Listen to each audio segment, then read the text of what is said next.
to be used in dealing with the other spouse. It also encourages them to move quickly in taking the steps to solve whenever the first signs of a problem appear. Allah has said, "As to those women on whose part you see ill conduct, admonish them first. Next, refuse to share their beds, and last, beat them lightly if it is useful." Allah also says, "And if a woman fears cruelty or desertion on her husband's part, there is no sin on them both if they make terms of peace between themselves, and making peace is better." The Islamic approach does not wait until marital discord actually takes place and the banner of disobedience is raised, violating the respect of authority and dividing the structure into battle troops. When the matter reaches such a state, it is very rare that it can ever be resolved.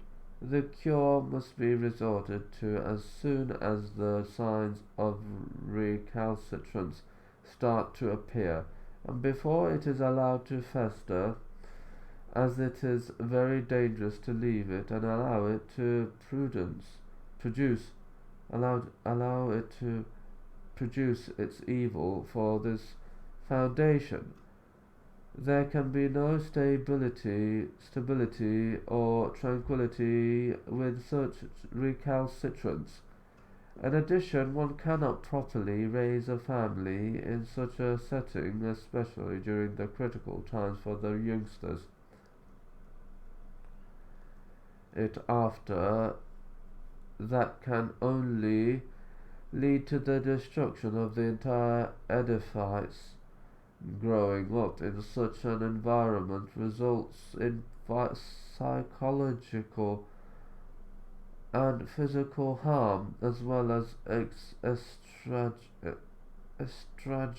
estrangement.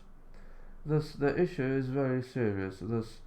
One make the take must take the Thus one must take the curing steps in the proper manner to bring an end to the first signs of recalcitrant, from the moment they are first noticed.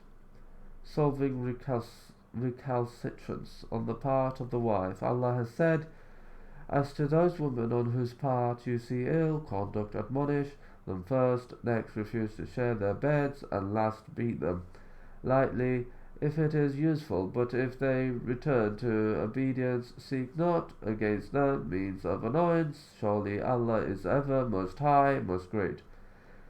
Admonish them. This is the first measure to admonish them. This is the first obligation of the one who is the head and maintainer of the family, and the one who works to refine the family under all circumstances.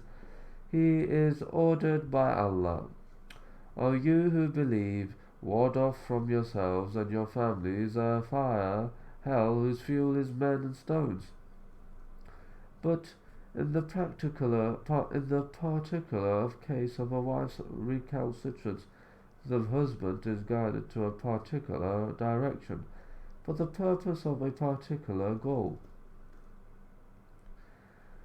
which is the curing of the disease of recalcitrance before it takes root and develops. However, admonition may not always produce beneficial results. One's passions may overrule one's thoughts, reactions may be uncontrolled, one's egotistic views of one's wealth, family status, or other perspectives may make the wife forget that she is a partner in an institution and not an adversary in a battle or in a boasting contest. Thus the second measure enters the picture.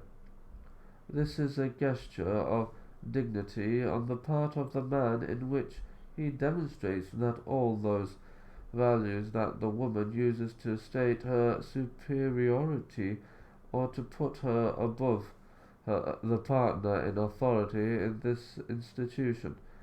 Things such as beauty and status are not of greatest importance to the man, thus he is instructed, refuse to share their beds.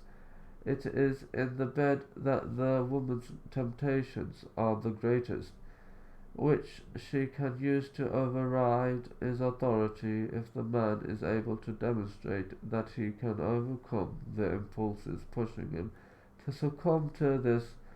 He can remove from the recalcitrant woman her strongest seducing weapon.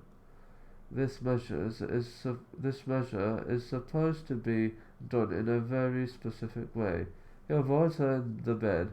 It is not supposed to be an open, visible boycotting of the partner. It only occurs where the two spouses are alone. Thus he does not avoid her in front of the children, which would have a great negative effect on them. He also does not boycott her in front of dangers which would humiliate the woman or dishonor her. This would create greater recalcitrance. The goal is to rectify the problem of recalcitrance. The goal is not to humiliate the wife or harm the children. However, even this step may not be successful should the institution then be left to collapse.